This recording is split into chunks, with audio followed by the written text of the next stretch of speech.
Lima ulama itu kan masih jadi tanda tanya apakah Ya. mewakili ulama seluruh Indonesia atau jangan-jangan ulama garis keras. 5 tahun menjabat gubernur. Sedangkan secara pendapatan, secara keuangan dia kita bisa lihat sama-sama. Kalau Pak Anies jadi terus Ustadz yang sudah berjuang dari awal ternyata nggak dapat apa-apa, nggak kecewa? Enggak.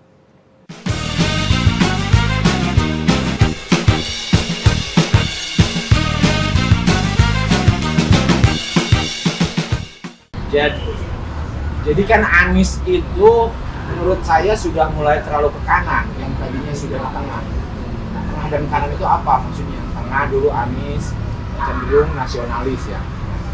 Sekarang dia tampak mulai menggeserkan lagi gitu kan ke kanan dengan terlalu dekatnya dia dengan komunikasi dengan pesantren, dengan ulama. Itu menurut saya problem itu bagi Anies. Iya. Ya pertama memang yang namanya pencapresannya itu pasti akan ada sisi kanan, sisi kiri, sisi tengah, itu pasti akan ada. Semua, kalau menurut saya bukan Anies aja yang afiliasi dengan para ulama. Sekarang semua dari Prabowo pun ke pesantren-pesantren. Ganjar pun sama dengan Mahfud ke pesantren-pesantren. Nah, cuman memang ada para ustadz yang garis-garis memang terlihat radikal, keras, yang dicap itu ya, yang akhirnya afiliasi dengan Pak Anies. Tapi kita sudah melihat dia memang tidak bisa dijadikan rujukan juga DKI Jakarta, tapi paling tidak selama menjabat 5 tahun gubernur yang dulu dicapnya Pak Anies ini dengan 212 berkiblat, terus pada akhirnya terpecahlah umat Islam saat itu. Tapi kalau menurut saya kan hasil daripada kinerja Pak Anies selama 5 tahun di DKI Jakarta tidak ada seperti dia memihak kepada garis kanan gitu kan. Nah, masalah istimewa ulama kemarin, jadi para ulama ini kalau tidak salah sampai sekarang tuh belum ditandatangani oleh Pak Anies. istimewa ulama itu Oh, nggak ditandatangan? belum. Oh, Jadi belum. gini, jadi istimewa ulama itu ketika berkumpul ditanyakanlah oleh ulama-ulama. Kebetulan besok subuhnya tuh setelah acara ulama itu, besok subuhnya ketua aliansi Palestina, terus beliau penasehat juga di masjid Azikro, itu bareng sama saya kegiatan di Depok subuh hari. Nah, saya tanyalah bagaimana hasil istimewa ulama. Jadi hasil istimewa ulama dari 3 pasangan ini hanya satu yang diminta oleh yang didukung oleh istimewa ulama, yaitu Pak Anies Baswedan dan Muhaimin Iskandar. Jadi tidak ada 2 atau 3, tapi satu aja udah langsung diminta. Nah, tapi sampai saat ini Pak Anies belum menandatangani setahu saya. Pertama ya mungkin Pak Anies sendiri bukan tidak menghargai hasil istimewa ulama, tapi kemungkinan besar mungkin kalau menurut saya sudah ada percakapan kan. Karena Pak Anies ini kan ya dikhawatirkan beliau ini sebenarnya pengen perubahan ini, tapi bukan perubahan yang menghancurkan, perubahan yang membuat tatanan yang sudah baik dari Jokowi ini diacak-acak. Tidak. Sebenarnya banyak orang salah anggapan lah. Bahwasanya yang tidak mendukung kelanjutan tuh hanya Anies gitu. Ganjar dengan Prabowo, apalagi Prabowo gitu, dia pasti akan melanjutkan kinerja Pak Anies. Pak Anies tidak. Kinerja Jokowi maksudnya. Kinerja Jokowi gitu. Tapi Pak Anies sebenarnya bukan tidak akan melanjutkan. Kan hanya ada beberapa yang nanti diperbaiki. Kayak misalkan bantuan tunai langsung.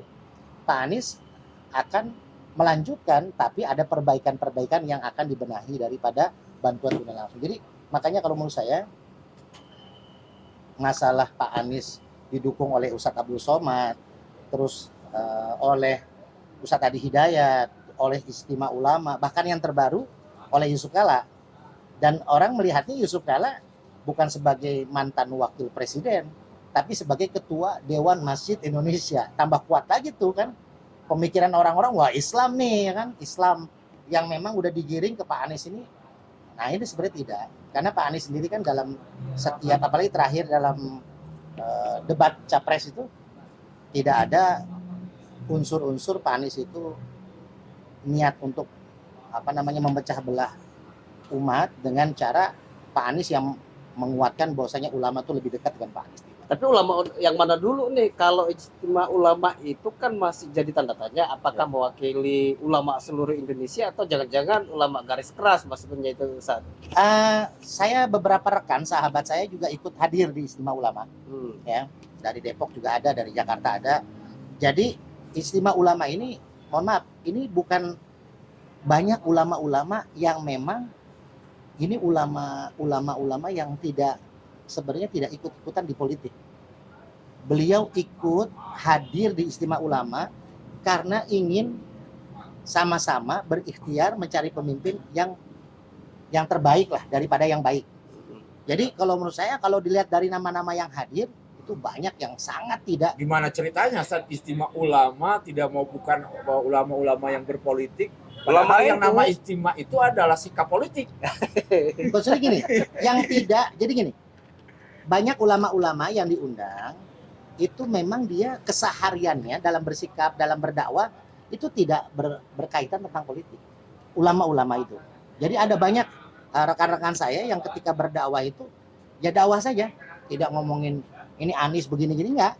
Kebanyakan kan ulama yang netral seperti itu ya ulama NU. Berarti ulama NU juga ikut. Ada Banyak. Ulama NU banyak yang hadir di istimewa ulama.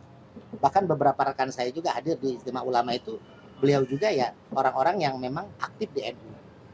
Jadi makanya di istimewa ulama itu ya dari Muhammadiyah ada, dari NU ada gitu. Jadi bukan dari hanya radikal ada. Ya radikal itu kan sebenarnya gini ya, itu cap aja. Gitu. Itu cap aja kalau menurut saya ya. Kalau radikal itu mah ya sekarang kan radikal itu kan Habib Rizik pertama. Terus yang cap aja. Ya buktinya ibarat katanya sampai saat ini tidak terlihat lah yang namanya perbuatan anarkis dari ulama-ulama yang dicap radikal gitu. Habib Rizik jatuh dong dengan ulama NU di Anies. Ya pastinya akan menyatu. Tapi itu sebagian kecil, ulama NU kan ribuan, bahkan bisa jutaan. Tapi kan mewakili. Jangan yang ke sana itu cuma 10 orang, 20 orang. Jadi kebetulan dengan sebenarnya kalau masalah perbedaan antara ulama itu sebenarnya sudah hilang ketika Muhaimin Iskandar, ketika ketua PKB ya, itu sudah masuk kepada timnya Anies. Karena di PKB itu ya NU. Tahun 98 saya masih tugas di Al-Masuriyah, Pondok Pesantren Cisaat, Sukabumi. Itu Gus Dur berkali-kali datang ke Sukabumi Al-Masuriyah. Jadi PKB itu benar-benar nuansa NU-nya kuat. Tapi itu dulu, sekarang kan ketua PBN dulu jelas menyatakan ini NU harus netral, tidak boleh berpolitik. Bahkan ya ada kesannya tuh ngelihat Muhaimin itu seolah-olah ya dalam tanda petik ya tidak sejalan begitu. Ya. NU itu pecah sebenarnya, bukannya tidak berpolitik. NU itu ada yang masuk di P3, NU itu ada yang masuk di PKB. Jadi memang tidak politik praktis NU itu. Secara struktural tidak masuk politik praktis, ya, tapi secara kultural karena sebagai tanggung jawab masuk. Nah pertanyaan saya kemudian biar balik lagi nih, kita bahas Anies aja, jangan bahas NU. Ya. Saya juga NU. Saya 12 tahun ini kan Ustaz, ini juga NU, saya NU. Iya makanya kita NU. Jadi Om Bima mau capresnya siapa gitu? Ini jelas nih Anies. Lu capresnya siapa? Saya Ipa Poji aja. Iya, Ipa Poji. Saya juga kalau itu mau iya oke. Jadi kita sepakatnya di Ipa Ijah aja ya? Ya, kalau Ipa Poji kita itu sepakat. Tapi kalau saya pribadi, kenapa Anies ya? Saya pribadi pertama melihat Anies ini kalau secara ya kalau kita hitung-hitungan materi ya, kita lihat 5 tahun menjabat gubernur. Sedangkan secara pendapatan, secara keuangan dia kita bisa lihat sama-sama. Artinya maksudnya Anies selama 5 tahun menjabat gubernur DKI nggak pernah gitu sebetulnya dia menyorot memperbaiki kesejahteraan Ustadz, pondok pesantren gitu maksudnya. Oh, waktu jadi 5 bukan. Untuk pribadi ya. Untuk pribadi beliau tidak. Sebenarnya kan jangankan jadi gubernur DKI. saya nih orang DKI gitu ya, Ya. jangankan gubernur, sekelas wali kota itu setelah dia menjabat jadi wali kota 2 tahun 3 tahun aja, terlihatlah Loh, kok perbedaan. masih mau gitu? Masih mau ngedukung Anies 5 tahun selama menjabat gubernur DKI aja dia tidak memperhatikan Ustadz. Nah, kok Bukan. sekarang balik lagi? Bukan, jadi gini, Masih mau diajak perjuangan. kalau saya melihat kinerja Pak Anies di DKI Jakarta itu sekarang gini, di saat Pak Anies menjabat gubernur itu kejadian pandemi luar biasa gitu. Makanya saat itu DKI Jakarta bagaimana caranya, karena saya masih tugas dakwah di DKI, saya banyak bertanya dengan orang-orang yang memang tinggal di DKI Jakarta gitu. Bagaimana tentang Anies? Bukan hanya masalah kesejahteraan. Pak Anies ini bertanggung jawab tentang masalah apa yang didapatkan dari DKI APBD itu. Oke, kalau soal untuk PNS, Anies mungkin perhatian. Ini mah ke masyarakat. Masih Masyarakat ngomongnya juga- sampai Ustadz misalkan nih, Ustadz sampai nekat jualan minyak modal sendiri. Jualan minyak Al Hikmah. Di sininya ada Anies. Sampai perjuangan seperti itu. Nah, Emang gak dikongkosin sama Anies? ini bisa saya cerita nih. Pelit Atas- banget sih. Yang lainnya mah kan ya dikasih duit, Ya. bikin kaos, bikin apa dan sebagainya. Ini kok malah nyumbang sendiri. Ini saya mau buka. Memang bro, nih jualan minyak Al Hikmah ini tuh buat apa sih? Buat Penyakit-penyakit yang saraf kejepit, stroke gitu kan. dijual untuk perjuangan Anies. Luar biasa. Ini- Mau pakai. Ini saya buka siang ini. Saya buka begini. Saya kebetulan adalah ketua Jastren, jaringan Anies Pesantren se-Jabodetabek. Ketua Jastren. Jastren, jaringan Anies Pesantren se-Jabodetabek. Nah, saya juga Sekaligus juga ini jaringan Nasdem. Jarnas. Jarnas. Jarnas ya, Jarnas itu jaringan Anies nasional ya. Oh. Jadi awalnya di Depok tuh Jarnas kan, saya masuk jadi penasehat Jarnas. warnanya sama sama Nasdem. Oh, Nangis. ya. Iya, Ya, ini baju Nasdem nih kayaknya. Ya kebetulan ini enggak maju Oh, zikir, iya. maju zikir. Jadi ada 5 konsep ini. Kenapa relawan Anies itu kok berjuang? Apakah dia memang ada dananya atau pribadi dia? Ini baru saya buka. Biar orang tidak salah sangka bahwasanya Pak Anies diam-diam ternyata duitnya banyak nih gitu kan? Iya. Atau ada apa pengusaha-pengusaha di belakang layar Pak Anies itu kan? Jangan-jangan duitnya banyak tapi pelit Anies. Nah, enggak. Enggak, Nah, ini saya buka. Ini saya buka. Ya, Jadi- ya, ya. Kunci Pak Anies itu, ini saya contohkan ya. Ini Pak Anies nih. Pak Anies itu relawan itu dituntut 5 hal kalau mau jadi relawan Pak Anies. 5 hal itu dipegang nih. Ini Anies dipegang oleh 5 komponen. Kayak Apa aja kita, itu? Apa aja itu? nah ini kayak Islam. Islam itu kan dipegang oleh 5 rukun kan, kuat kan? Syahadat dengan jempolnya. Terus sholat dengan telunjuknya. Terus zakat dengan jari tengahnya. Terus puasa dengan jari kelingkingnya. Terus haji dengan jari manis dan jari kelingkingnya haji. Kalau Islam dipegang sama 5 rukun kuat. Tapi kalau orang Islam mengaku Islam dia tidak haji. Masih bisa disebut Islam, masih. Karena ini nggak jatuh nih gelasnya nih. Islamnya masih ada karena haji itu wajib bagi yang mampu. Puasa juga wajib bagi yang mampu. Zakat juga wajib bagi yang mampu. Tapi kalau 2 ini salah satu dilepas, syahadat dengan sholat, maka jatuh tuh Islam. Nggak Itu bisa Islam. disebut Islam kita. Itu Islam, tapi kalau iman kan ada 6. 2 tambah 2 tambah 2, 6. Ya itu iman. Iya. Kan orang yang beriman itu pasti Islam. Orang Islam belum tentu beriman. Iya. Ini kita untuk dasarnya aja bahwasanya Islam itu dikuatkan oleh 2, syahadat dengan sholat. Inilah 5 komponen Islam itu harus dipegang oleh relawan untuk mendukung Pak Anies. Pertama zakat, pertama haji. Yang kelima haji. Haji itu kan butuh biaya. Sekarang hampir 100 juta ya Kang Anda ya? Hampir 100 juta. 93 lah. 93. Ya bla bla bla 110 lah. Nah, kalau mau tahu kenapa Pak Anies ini kalau banner banyak, terus sosialisasi ada, ya ternyata relawan ini bergerak. Memang dituntut pertama adalah relawan harus mau berkorban. Seperti orang berangkat haji. Kalau orang berangkat haji kan dia udah capek ketika berangkat haji 40 hari. Kalau yang biasa dia jalan ke sana ke sini, dia ibadah, dia keliling Ka'bah, tapi dia lakukan kenapa? Karena dia ingin mendapatkan satu pokok utama yaitu rukun Islam. Yang kelima ini. Nah, makanya ketika pendukung relawan Pak Anies mau berjuang untuk Pak Anies, dia harus keluar uang. Habis berapa nih, Sat? buat Nah, kalau ini relawan. kalau saya pribadi ya nggak bisa menentukan berapa, tapi saya alhamdulillah sudah ribuan botol lah dengan stiker Pak Anies kita bagikan dalam berdakwah. Mantap ya. Ini dibagiin, nggak dijual nggak? Enggak. Jadi saya gini, Oh. ketika ada yang membeli minyak, nah kan sekian saya bagikan buat santunan, karena buat doa biar minyak ini ya ada Oh, khasiatnya. bukan karena semoga doanya bisa memenangkan Anies. Oh enggak, Oh, gitu. ya salah satunya sebenarnya itu. Ya. Tapi kita pribadi doanya itu lebih kepada minyak ini sebenarnya minyak herbal biasa.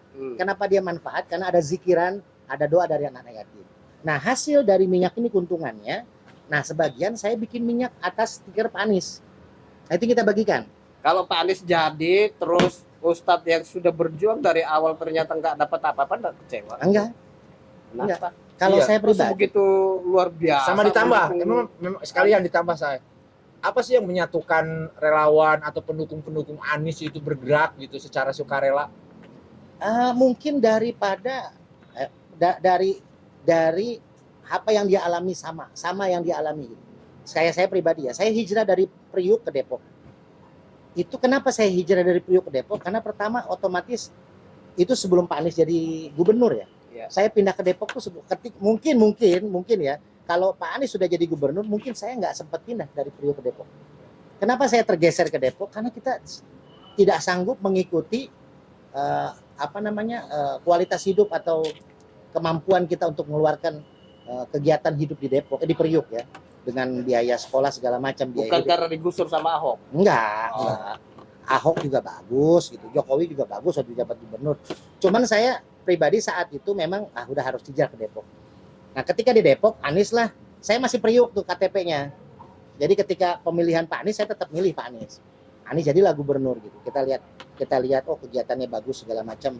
Dan kebetulan saya juga dikasih nomor Pak Anies waktu beliau jadi gubernur.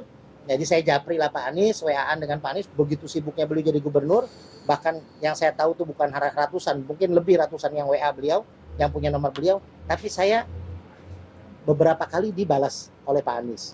Disupport lah sama beliau. Disupport bukan masalah materi ya, demi Allah, demi Rasul, sedikit pun masalah biaya, saya tidak pernah meminta dan tidak pernah dikasih oleh Pak Anies.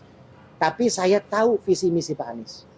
Bagaimana cara Pak Anies mengelola Jakarta dan bagaimana niat Pak Anies yang tulus untuk memperbaiki Indonesia. Jadi dipersingkat mah Anies karena perhatian aja, Mas Ustadz selalu nggak lupa gitu Kang Ustadz. Meskipun Ustadz nggak ini. Sebenarnya enggak juga Kang Andai. Oh. Jadi memang saat perkumpulan di Bogor, waktu itu di Lingkung Gunung, itu pertemuan sejauh Barat, ada relawan-relawan Anies, Jarnas sejauh Barat. Saya waktu itu masih tergabung sebagai penasehat Jarnas Depok, belum Jastren. Nah ketika itu di Lingkung Gunung kan sinyalnya jelek, sinyal HP itu ya. Nah saya laporan ke Pak Anies, saya lagi di Lingkung Gunung, japri ya, tapi tidak dibalas oleh beliau.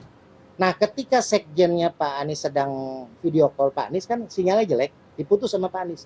Nggak lama Pak Anies nelpon saya, telepon saya Pak Aniesnya, Ustadz tolong handphone kedepanin.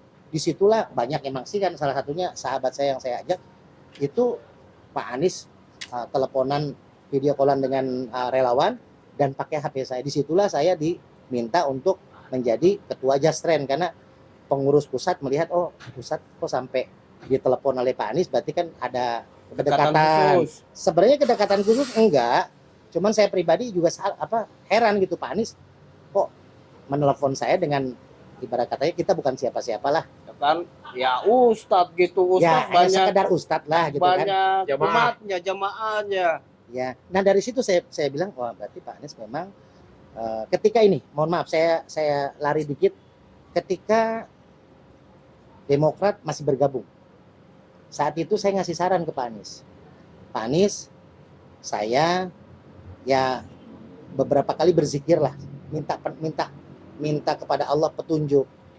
Saya tulislah di buku saya. Kalau nggak salah Kang Andai pernah saya kirim ya, tulisan 2024. Itu saya tulis yang akan maju itu capresnya ada 3, yaitu Ganjar, terus Prabowo dan Anies.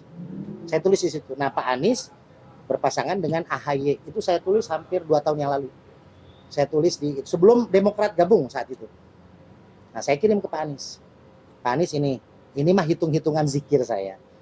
terus nggak lama kita sama-sama tahu bahwasanya sudah mulai merapat nih, sudah mendekat nih, AHY bakal diumumkan menjadi wapres Pak Anies. Bahkan keluarnya SBY dengan Demokrat dari tim Pak Anies pun gara-gara ya Muhaimin itu diangkat menjadi wapres. Jadi karena faktor itu juga makanya Anies dianggap pengkhianat gitu, ya. mengkhianati Demokrat, mengkhianati Prabowo, terus pasangannya cawapresnya Muhaimin Iskandar dianggap mengkhianati Gus Dur, mengkudeta Gus Dur. Boleh santai ya, biar lebih enak nih. Ya, mulai tegang nih. Ya, mulai tegang nih. Pertanyaannya kayaknya mulai panas nih. Ya. Sampai rame Anies mengkritisi soal etika, sementara Anies juga dianggap tidak beretika karena dia juga dianggap menjadi pengkhianat justru malah. Ya, masalah itu kita bahas pelan-pelan ya. Ya oke. Anda sebagai relawan nomor satunya nih, coba. Pertama, Pak Anies itu tidak berkhianat dengan Demokrat. Aduh, hatur nuhun nih kopinya. Tidak berkhianat kepada Pak SBY. Saya sangat menghormati Pak SBY. Ini baju ini bisa disebut Nasdem, bisa disebut baju Demokrat juga kan, sama biru ya. Saya rekan-rekan Demokrat caleg Demokrat di Kota Depok itu sahabat-sahabat saya banyak. Bahkan beberapa kali ke rumah. Kalau bukan mengkhianat begitu? Nah, sudah dijanjikan mau jadi cawapres, ternyata diputus di tengah jalan. Sebenarnya itu lagi-lagi ya, sebenarnya kan Pak SBY, Mas AHY juga tahu politik. Politik itu kan nggak bisa ditebak. Ketika Pak Prabowo dulu saling hujat, saling serang dengan Pak Jokowi, sampai ulama terpecah. Itu kan makanya saya bilang ulama itu ada dua. Ada ulama tawakal, ada ulama tahu akal. Ini mohon maaf ya, bukan kita menyindir ulama. Ada ulama tawakal, ada ulama tahu akal. Yang kita khawatirin ulama tahu akal. Jadi gimana tuh? Ya ulama yang sebenarnya hatinya sudah tahu, hatinya pribadi ya, nggak usah diungkapin atau mengajak pada jamaah. Dia tahu nih sosok ini baik, tapi karena mungkin jabatan dia, karena mungkin kepentingan dia, misalkan dia, mohon maaf, dia ulama ini punya pondok pesantren, sering dibantu oleh salah satu capres yang di hati kecil dia bukan orang terbaik menurut dia ya, hati kecil dia kan nggak bisa bohong. Nah, inilah ulama-ulama yang tahu akal. Ini hati-hati. Ini banyak. Nah, ketika Pak Anies memutuskan untuk mengajak AHY saat itu, memang sudah pertimbangan matangnya Pak Anies dengan mungkin masukan-masukan dari beberapa orang ya, mungkin juga termasuk salah satu masukan dari saya. Tapi masalah ini kan masalah bukan hanya Pak Anies mau, tapi kan ada 3 partai. Ya termasuk Demokrat, ada partainya AHY, ada partai PKS, ada partai Nasdem. Sedangkan pengusung utama adalah Surya Paloh, Nasdem. Saat itu kan sudah dibahas sama Pak Anies sebenarnya di Mata Najwa, di beberapa media-media platform podcast. Pak Anies bilang Pak Anies itu saat itu juga tidak bisa bicara, agak kaget gitu ketika Pak Surya Paloh mengatakan, Mas Anies, bagaimana kalau Mas Anies berpasangan dengan Gus Imin? Sedangkan saat itu Pak Surya Paloh tahu Mas Anies itu sangat mengusulkan AHY untuk menjadi wakilnya. Nah, tapi Pak SBY menekan untuk buru-buru dijadwalkan tanggal sekian, sedangkan Pak Surya Paloh juga ya, dia orang politik yang mungkin tahu lah wilayah. Dan saat itu kita lihatlah sekarang NU sama Muhammadiyah. Saya pribadi seorang NU, saya mendukung Pak Anies dan saya terharu melihat ketika PKB gabung dengan PKS dengan Nasdem, kita bisa lihat beberapa titik NU dengan Muhammadiyah, PKB dengan PKS itu ngopi bareng. Itu yang jarang bisa terlihat, Kang Kande. Selama ini. Itu di satu sisi, tapi pada sisi yang lain ini kan kesannya berarti Demokrat sama Nasdem yang tidak nyatu, yang tidak sejalan gitu. Nah, kalau kesimpulannya ya Anies tidak bisa mendamaikan partai yang dalam posisi tidak sejalan gitu. Kalau hanya 2-3 partai saja tidak bisa mendamaikan, ya gimana mau mendamaikan Indonesia? Nah, tapi begini kan, ya ini mungkin kalau ya sekarang maaf ya, kita geser dikit Pak Prabowo. Kira-kira, saya bukannya saya mau jawab dulu aja yang tadi. Iya, ini berkaitan. Iya. Pak Prabowo. Sebagai pendukung Anies jangan Iya. bawa capres lain. Bukan. Pak Prabowo. Kira-kira calon wakil presiden beliau yang luar biasa kompeten lebih hebat daripada Gibran banyak kan? Di tim mereka banyak kan? Ya. Banyak banget, nggak perlu kita sebutin banyak. Kenapa memilih Gibran? Tekanan politik. Kalau saya pribadi ya, dan itu akan ada seorang Pak Prabowo yang sudah malang melintang luar biasa pengalaman beliau. Dan salut saya bilang sama beliau mau jadi atau enggak jadi presiden, beliau bapak bangsa.